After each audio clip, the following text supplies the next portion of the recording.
If you're trying to cut the sugar out of your diet and you're struggling with those sugar cravings, here is something that helped me significantly when I first started and just might help you too. Watch how easy this is.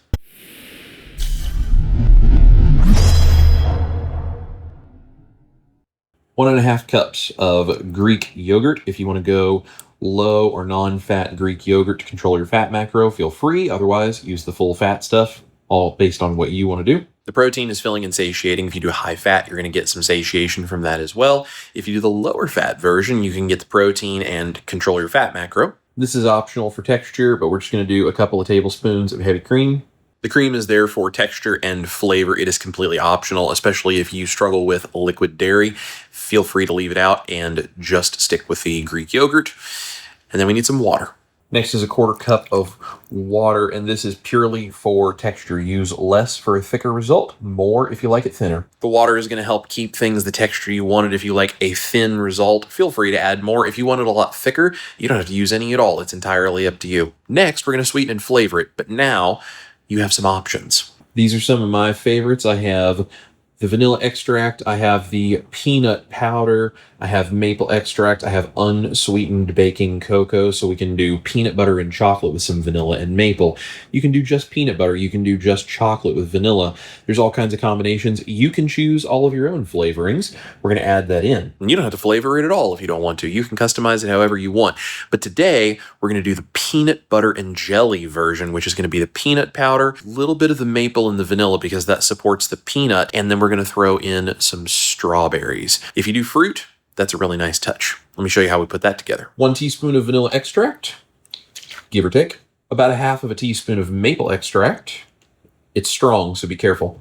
Now the peanut butter and the maple and the vanilla are all going to make an amazing flavor. I'm going to dice up some frozen strawberries, and that's where the jelly portion is going to come from. But before I get the frozen strawberries in there, let's go ahead and talk about sweeteners.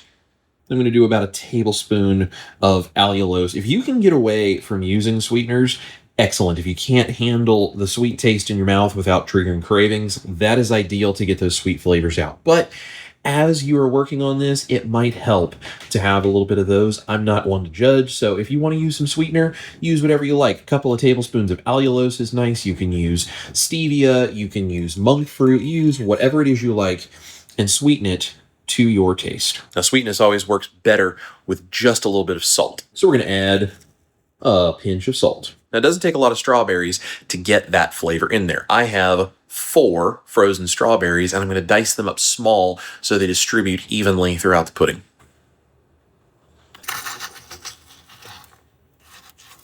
Basically, just like that. And look how much 4 small strawberries turns into when they're frozen and diced up small.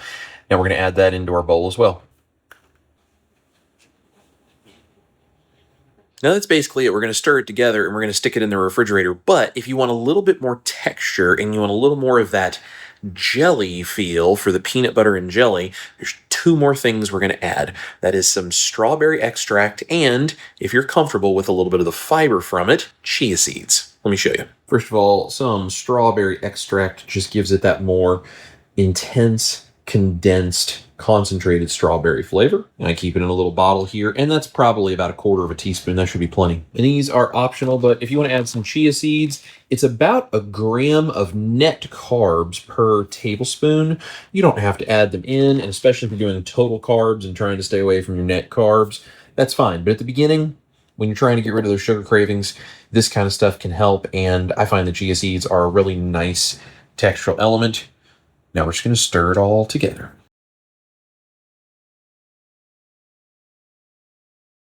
And there it all is stirred together. Now it's pretty thin right now, but this is going to go into the refrigerator for at least an hour. Much better is 2. Even better is overnight. Those chia seeds are going to absorb the extra liquid. They'll soften, they'll gelatinize. It gives it sort of that jelly-like texture. And now you have something to beat your sugar cravings. I'm going to put the macros for roughly a serving of this in the description box. I would recommend you split this into 4 servings because it's high protein, very low carb, no sugar, no junk, and it tastes fantastic. This is Chris cooking Nashville, you guys. Eat your meat, maybe your peanut butter and jelly chia seed pudding. Love your life. I'll see you guys soon.